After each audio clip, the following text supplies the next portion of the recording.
नमस्कार दोस्तों, मैं यशवंत कुमार आप सबका बहुत बहुत स्वागत करता हूं आपके अपने YouTube चैनल अनन्या अकेडमी में। दोस्तों, शिक्षा दर्शन के अंतर्गत आज हम लोग बात करेंगे अस्तित्ववाद पर। अस्तित्ववाद एक ऐसी पाश्चात्य दार्शनिक विचारधारा है जिसका जन्म 18वीं शताब्दी में माना जाता है और इसको विकसित करने का जो श्रेय है वो Soren Kierkegaard, Friedrich Nietzsche, Martin Heidegger, Jean Paul Sartre ये ऐसे विचारक थे जिनके सहयोग से यह एक नया दर्शन आया अस्तित्ववाद। और इस अस्तित्ववादी जो दर्शन है इसका अगर शाब्दिक अर्थ देखें कि इसको एग्जिस्टेंशलिज्म कहा जाता है अंग्रेजी में, और इसका जो शाब्दिक अर्थ होता है वो ये होता है कि व्यक्ति अपने स्वयं के अस्तित्व को विश्व पटल पर कैसे देखे, ये आपका अस्तित्ववाद है। अस्तित्ववाद है कि मतलब व्यक्ति अपने अस्तित्व को विश्व पटल पर देखने के लिए खड़ा रहना। व्यक्ति का अपने अस्तित्व को विश्व पटल पर देखने के लिए खड़े रहना, ये होता है अस्तित्ववाद का शाब्दिक अर्थ। ठीक है, चूँकि अस्तित्ववाद एक ऐसा दर्शन है जो विज्ञान का भी विरोध करता है। इसने शिक्षा में बहुत योगदान नहीं दिया, लेकिन उस काल की शिक्षा व्यवस्था को इसने प्रभावित किया। तो किस प्रकार से प्रभावित किया, इनकी शिक्षा व्यवस्था क्या थी, इन चीज़ों को जानने का प्रयास हम लोग करेंगे। तो अगर देखा जाए तो जो अस्तित्ववादी देकार्ते हैं, इससे बहुत प्रश्न आता है। अस्तित्ववादी देकार्ते, ठीक है, तो ये भी अस्तित्ववादी था। उसने कहा कि मैं सोचता हूँ इसलिए मेरा अस्तित्व है। क्या कहा? मैं सोचता हूँ इसलिए मेरा अस्तित्व है। अस्तित्ववाद के संबंध में ये स्टेटमेंट बहुत बार पूछा गया है, परीक्षा में आता भी है कि मैं सोचता हूँ इसलिए मेरा अस्तित्व है। ये स्टेटमेंट किस दर्शन से संबंधित है या यह जो विचार है वो किसका है? तो ये विचार है देकार्ते का। देकार्ते ने कहा कि मैं सोचता हूँ इसलिए मेरा अस्तित्व है। यह एक ऐसी दार्शनिक विचारधारा है जो व्यक्ति के अपने व्यक्तिगत अस्तित्व पर बल देता है, व्यक्तिगत अस्तित्व के प्रकाशन पर, व्यक्तिगत अस्तित्व के विकास पर तथा व्यक्तिगत व्यक्तित्व के रक्षा पर। ये कहता है कि प्रत्येक व्यक्ति को, प्रत्येक प्राणी को अपने अस्तित्व की रक्षा करना चाहिए। ठीक है, तो इसीलिए देकार्ते ने कहा मैं सोचता हूँ इसलिए मेरा अस्तित्व है। यहाँ पर उसने चिंतन को महत्वपूर्ण स्थान दिया। अब हम बात करेंगे कि ये जो अस्तित्ववादी दर्शन है इसके प्रमुख सिद्धांत कौन कौन से हैं, कि ये जो अस्तित्ववादी दर्शन है यह किस सिद्धांतों का अनुसरण करता है तथा किस सिद्धांत पर चलता है। तो इसका जो पहला सिद्धांत है अस्तित्ववाद का वो यह है कि अपने आप को जानो। अस्तित्ववाद का पहला सिद्धांत क्या है? अपने आप को जानो। क्योंकि सुकरात का इसमें बड़ा योगदान था, इसलिए ये जो स्टेटमेंट था ये सुकरात का ही था। ठीक है, अपने आप को जानो। ठीक है, तो टू नो योर सेल्फ, अगर आप अपने अस्तित्व की रक्षा करना चाहते हैं तो सबसे पहले ज़रूरी ये है कि आप खुद को तो पहचानो, खुद को जानो, खुद के अस्तित्व को जानो, तब तो आप रक्षा करेंगे। जब तक आप स्वयं को नहीं जान पाओगे, जब तक आप अपने आप को नहीं जान पाओगे, तब तक अपने अस्तित्व की रक्षा कैसे करोगे? इसीलिए इन्होंने कहा, सुकरात ने कहा कि अपने आप को जानो। ये अस्तित्ववादियों का पहला सिद्धांत था। वे प्राणी को स्वयं का साक्षात्कार या आत्म साक्षात्कार करने की बात करते थे कि प्राणी को अपनी गुण दोषों, अपनी शक्तियों से पहले परिचय प्राप्त करना चाहिए, अपनी क्षमता की पहचान करनी चाहिए, फिर वो दुनिया का कोई काम करे या दुनिया का कोई काम वो कर सकता है। ठीक, अब जो दूसरा सिद्धांत था कि बिना परीक्षण किया हुआ जीवन जीने योग्य नहीं है। बिना परीक्षण किए क्योंकि ये जो इनका अस्तित्ववादियों का ये सिद्धांत था, ये भी परीक्षा में बहुत पूछा जाता है कि बिना परीक्षण किए हुए जीवन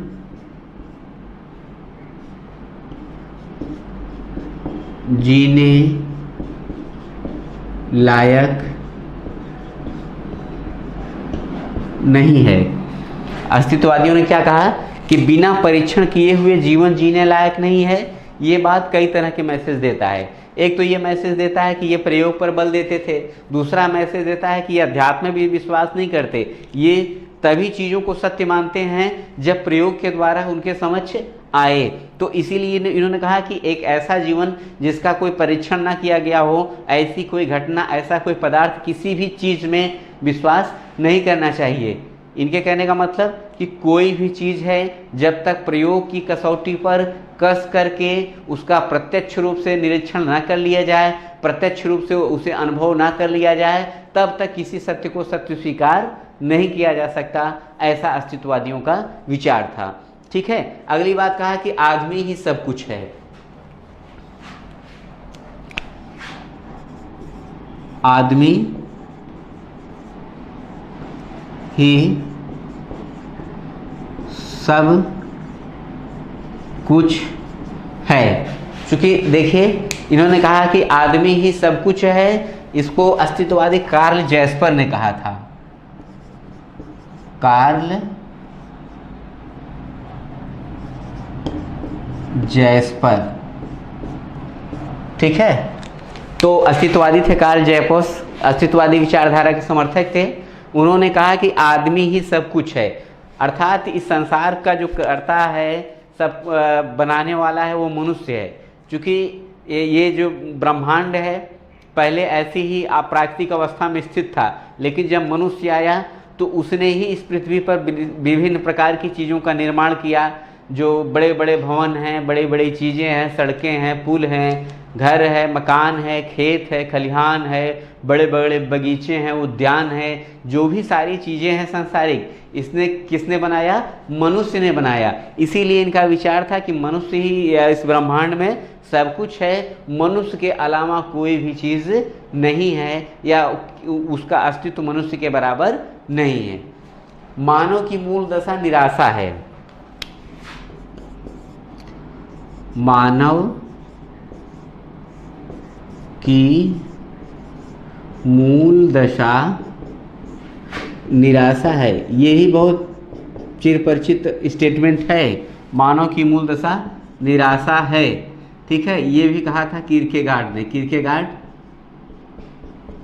ये भी अस्तित्ववादी विचारक थे। हाँ, हमने लिखा है सोरेन किरकेगार्ड। इन्हें ने ही कहा था कि मानव की जो मूल दशा है, मानव की जो मूल दशा है वो क्या है? निराशा है। अर्थात जो व्यक्ति का जो मूल गुण होता है वह निराशावादी होता है।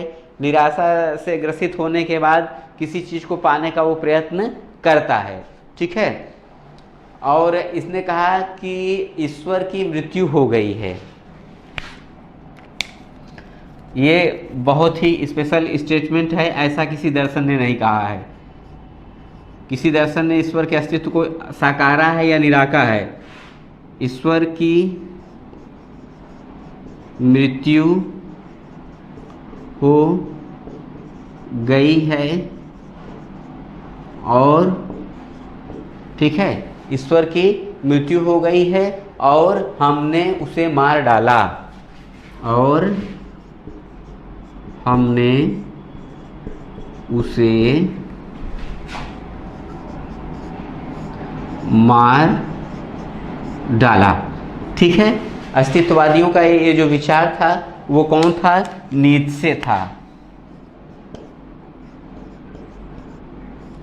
अस्तित्ववादी नीत्शे कहता था कि ईश्वर की मृत्यु हो गई है और हमने उसे मार डाला। क्योंकि अभी तक देखा, जो भी दार्शनिक चिंतन थे उन्होंने क्या किया कि किसी ने ईश्वर के अस्तित्व को स्वीकार किया, किसी ने ईश्वर के अस्तित्व को नकारा। लेकिन ये एक ऐसे दार्शनिक संप्रदाय है जिसमें नीत्शे ने कहा कि ईश्वर की मृत्यु हो गई है और हमने उन्हें मार डाला है। अर्थात ईश्वर जैसी कोई चीज़ नहीं है, इसने ईश्वर के अस्तित्व को पूरी तरीके से नकार दिया।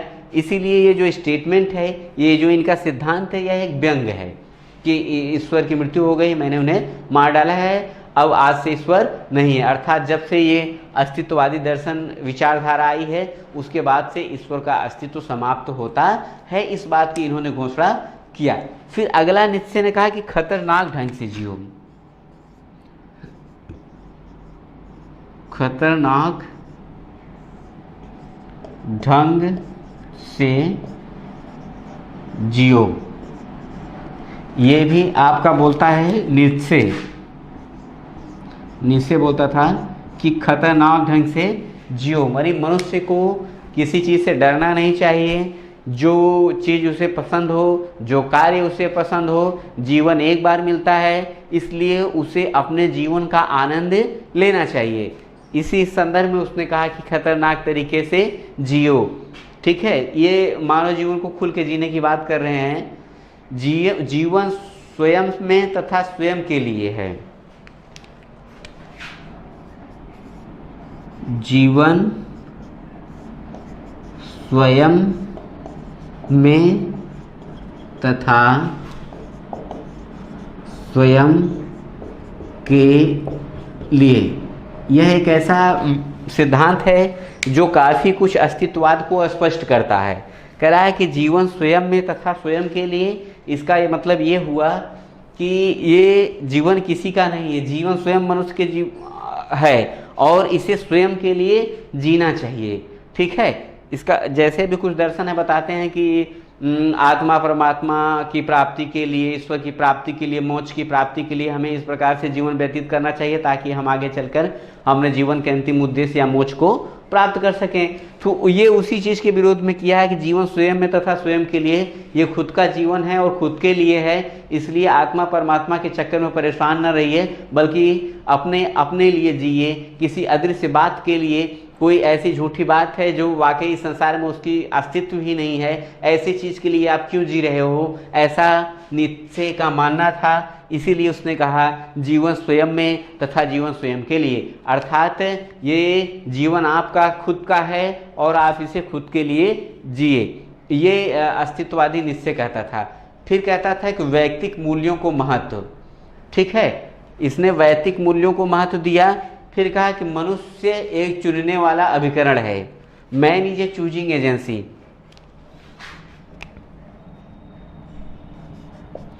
मानव एक, देखिए एक और सिद्धांत मैं यहाँ लिख देता हूँ, चयन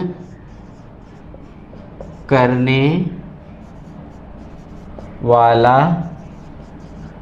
अभिकरण है। देखिए ये भी बहुत पूछता है कि man is a choosing agent, या मानव एक चयन करने वाला अभिकरण है। ये विचारधारा किस प्रकार के दर्शन की है? तो हम देखते हैं ये जो विचार है ये है अस्तित्ववाद की, कि मानव चयन करने वाला अभिकरण है या man is a choosing agency. ठीक है, तो ये जो बातें हैं, ये जो विचार हैं, ये अस्तित्ववाद के दर्शन को पूरी तरीके से आपके सम्मुख रखने का प्रयास करती हैं। ठीक है, देखिए ये अस्तित्ववाद के जो 8 सिद्धांत हमने लिखे हैं, 1-2 सिद्धांत और है कि मानव चेतन प्राणी है जो आत्म चेतना से युक्त है, ये भी इन्हीं का विचारधारा है। तो अस्तित्ववादी कुल मिला के एक ऐसा दर्शन है जो ईश्वर को नहीं मानता, जो आत्मा परमात्मा को नहीं मानता, जो आध्यात्मिक जगत को नहीं मानता, और वो बिना परीक्षण किए हुए, बिना प्रयोग किए हुए, बिना आजमाए हुए किसी प्रकार के ज्ञान को नहीं मानता।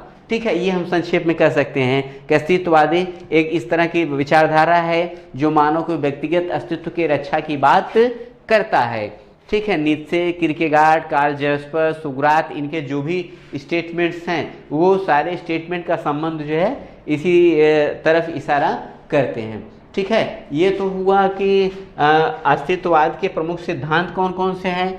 अब हम बात करेंगे कि अस्तित्ववाद के शिक्षा का क्या संप्रदाय था, अस्तित्ववादी शिक्षा को क्या मानते थे, इनके अनुसार शिक्षा कैसी होनी चाहिए, उसकी पाठ्यचर्या, उसकी शिक्षा व्यवस्था, शिक्षा का उद्देश्य कैसा होना चाहिए। अब इन बातों का अध्ययन करेंगे। ठीक है, तो जैसा कि मैंने वीडियो के प्रारंभ में ही कहा कि अस्तित्ववादी शिक्षा के बारे में बहुत विचार नहीं किए हैं और ये व्यक्ति के व्यक्तिगत व्यक्तित्व की रक्षा की बात करते हैं, इसलिए वैज्ञानिक शिक्षा की बात भी बहुत कम करते हैं। क्योंकि वैज्ञानिक शिक्षा जो होती है, वैज्ञानिक ज्ञान होता है, वो निरपेक्ष होता है। ठीक है, तो अस्तित्ववादी मानव को विकास की शिक्षा मानव विकास की एक प्रक्रिया मानते थे कि शिक्षा द्वारा मनुष्य का विकास होता है। ठीक है, तो इन्होंने कहा कि शिक्षा ऐसी होनी चाहिए जो मानव की विकास का पथ प्रदर्शन करने वाला हो। ठीक है, और इन्होंने शिक्षा के कुछ उद्देश्यों की बात किया, तो उसमें कहा कि स्वतंत्र व्यक्तित्व का विकास। ठीक है, इनका शिक्षा का पहला उद्देश्य क्या था? उद्देश्य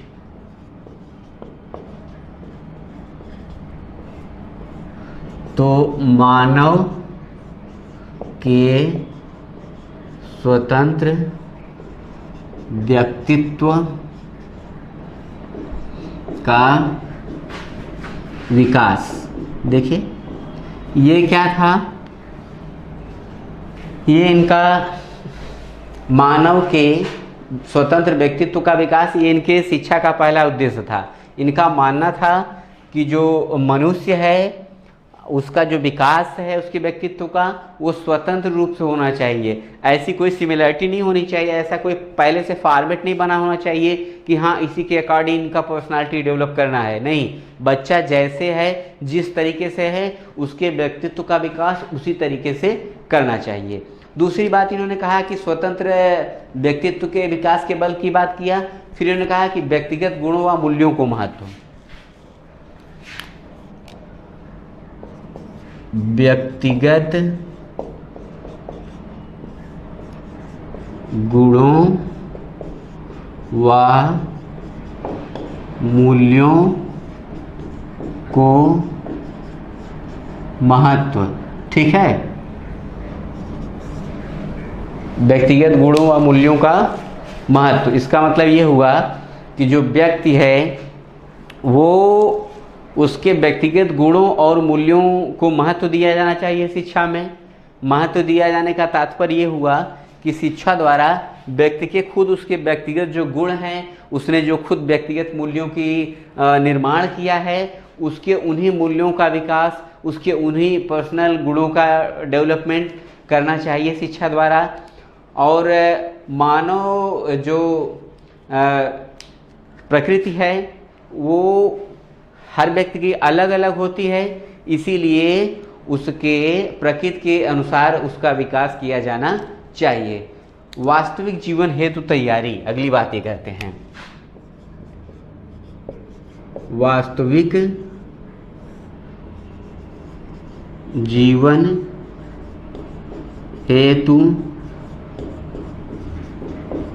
तैयारी।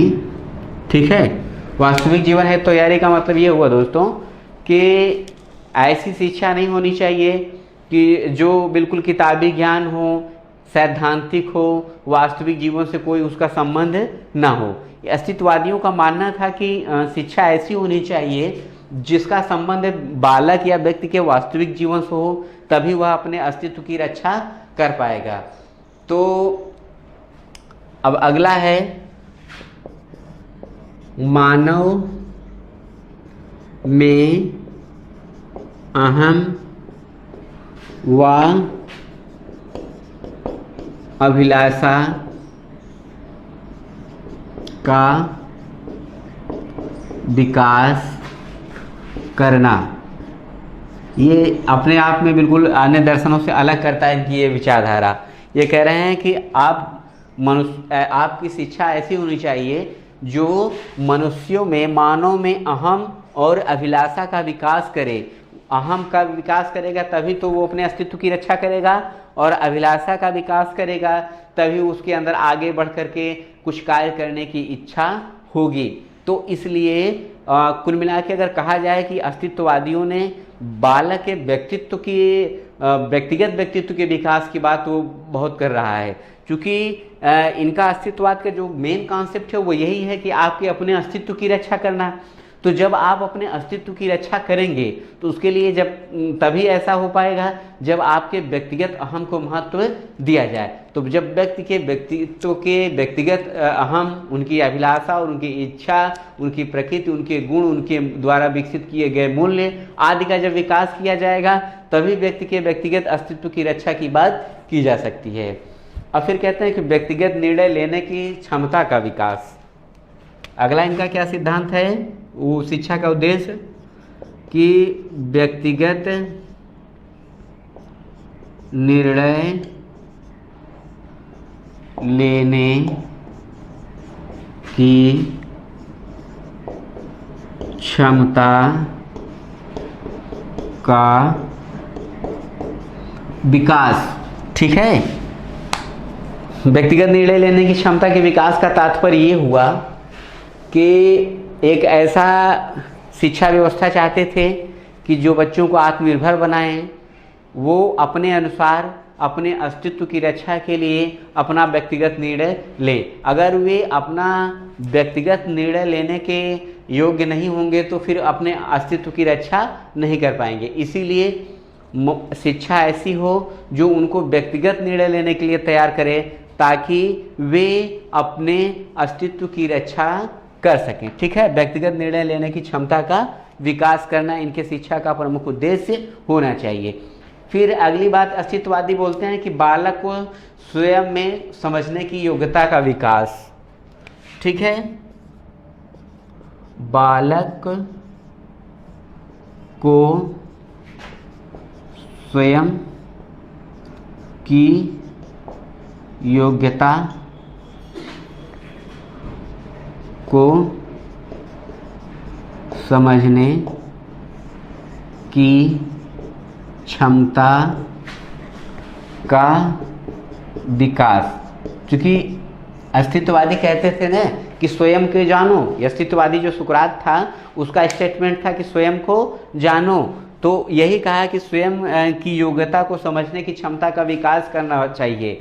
शिक्षा ऐसी हो जो बालक को उसकी क्षमता और योग्यता को समझने की क्षमता दे दे। जब वह अपनी योग्यता को समझ जाएगा तभी वो अपने व्यवहारों और कार्यों को नियंत्रित करेगा और चीज़ों को खुद से करने का प्रयास करेगा, जिससे उसके व्यक्तिगत व्यक्तित्व की रक्षा होगी और उसका इस संसार में अस्तित्व बना रहेगा। ठीक है, तो ये क्या थे, अस्तित्ववादी शिक्षा के प्रमुख उद्देश्य थे कि उन उद्देश्यों को लेकर के शिक्षा दिया जाना चाहिए। ठीक है, अब हम बात करेंगे कि ये जो अस्तित्ववाद था उसके पाठ्यचर्या कैसी थी। अस्तित्ववादी पाठ्यचर्या की बात किया जाए। ठीक है,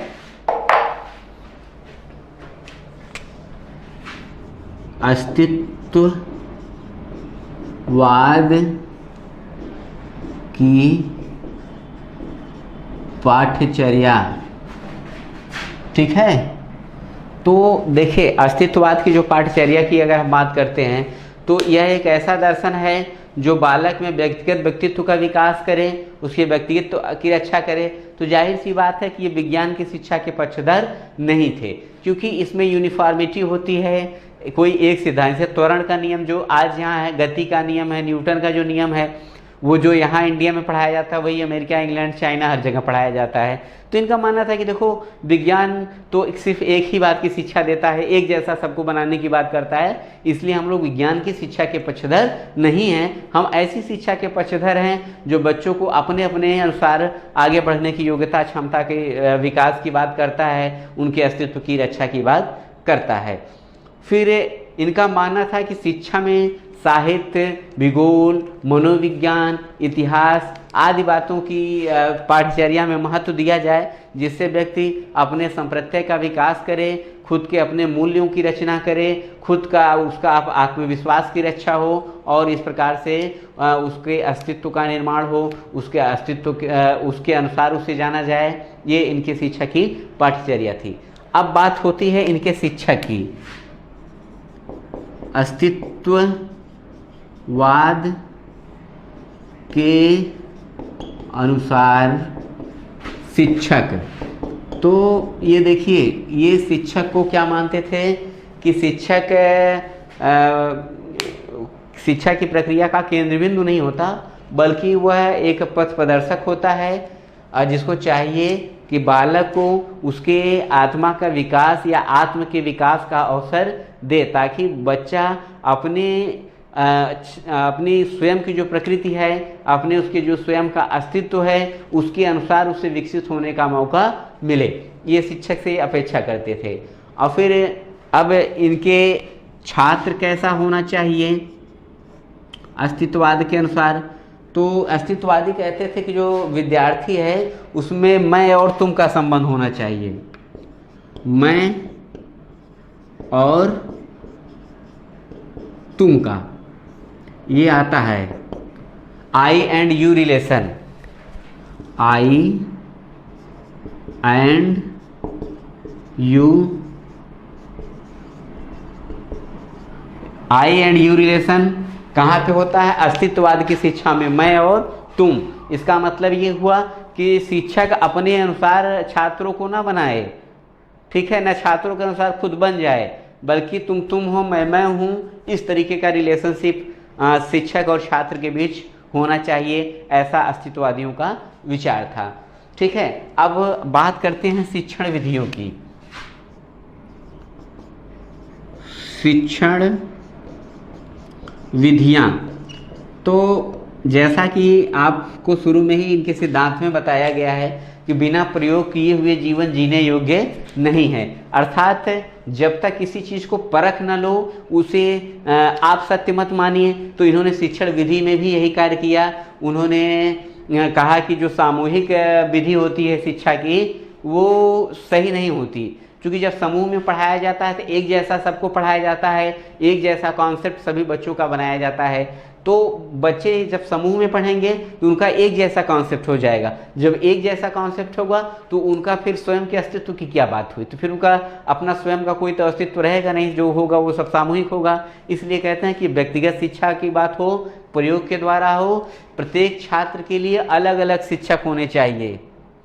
अस्तित्ववाद ने क्या कहा था कि प्रत्येक व्यक्ति के लिए अलग अलग शिक्षक होने चाहिए, प्रत्येक विद्यार्थी को अलग अलग शिक्षकों द्वारा शिक्षण कराया जाना चाहिए। क्योंकि एक ही शिक्षक अगर सारे छात्रों को पढ़ाएगा तो सारे छात्रों को अपने जैसा कर देगा। हालांकि अस्तित्ववादियों का ये जो विचार है ये व्यवहार में उतारने लायक नहीं है। ये व्यवस्था कर पाना आप समझ सकते हैं कि संभव नहीं है कि हर बच्चे के लिए इतने टीचर हों। इस समय तो बिल्कुल नहीं कि इतनी जनसंख्या बढ़ चुकी है और इतनी ज़्यादा महंगाई है, तो ऐसे में ही शिक्षकों को हैंडल करना इतना मुश्किल है। विद्यालय चाहे सरकारी हो प्राइवेट हो, तो एक बच्चे के लिए शिक्षक ट्यूशन तो रखा जा सकता है, लेकिन विद्यालय में इस तरह की व्यवस्था करना थोड़ा सा मुश्किल है। तो इन्होंने कहा कि बालक को स्वयं प्रयत्न द्वारा सिखाने पर बल दिया जाना चाहिए। वह स्वयं से प्रयोग करें, प्रयोग विधि अपनाएं ताकि अपने अस्तित्व की रक्षा करें। तो देखा हमने इनके सिद्धांतों को, इनके बातों को देखने के पश्चात जहां हम एक और देखते हैं कि यहाँ कुछ बातें अनाप शनाप की गई हैं जो कि व्यवहारिक जीवन में उनका उपयोग नहीं है। लेकिन अगर हम इसके सकारात्मक पक्ष की अगर बात करें तो इसमें बालक के जो स्व की बात किया है, बालक के अस्तित्व की जो बात किया है, वो बहुत ही मनोवैज्ञानिक बात किया है। आज की जो मॉडर्न साइकोलॉजी है वो प्रत्येक गाइडेंस एंड काउंसलिंग की सर्विसेज हैं, यहाँ भी बच्चों को क्या किया जाता है? अस्तित्ववाद की ही बात किया जाता है कि तुम खुद क्या बनना चाहते हो, तुम्हारे खुद के अंदर क्या कैलिबर है, तुम खुद क्या पसंद करते हो, अपनी पसंद के अनुसार, अपनी क्षमता के अनुसार, अपनी रुचि के अनुसार तुम आगे बढ़ो। जब आप इस तरह की बात करते हो ना, तो ये बात अस्तित्ववाद की आप करते हो। ऐसा नहीं है कि अस्तित्ववाद में जो बातें की गई हैं अव्यवहारिक हैं। अस्तित्ववाद बालक के स्व की रक्षा करके ही भी मनोविज्ञान की एक दार्शनिक विचार है, लेकिन दार्शनिक विचार होने के साथ साथ कितना मनोवैज्ञानिक है, और ये बालक के व्यक्तिगत व्यक्तित्व की रक्षा की बात करता है। ये ज्ञान को खरा प्रयोग के द्वारा जब ये साबित हो जाता है, सिद्ध हो जाता है, तब स्वीकार करने की बात करता है। ये बालक के उसके अस्तित्व, उसके मूल्यों की बात करता है। ये कहता है कि बालक स्वयं अपने मूल्यों का निर्माण करें। ठीक है, तो इस तरीके से देखते हैं कि अस्तित्ववादी एक ऐसा दार्शनिक विचारधारा है जिसके बहुत सारे ऐसे बिंदु हैं जो हम वर्तमान शिक्षा व्यवस्था में लागू करें, जिसका छात्रों को अधिकाधिक लाभ पहुंचा सकें। ठीक है दोस्तों, थैंक यू सो मच।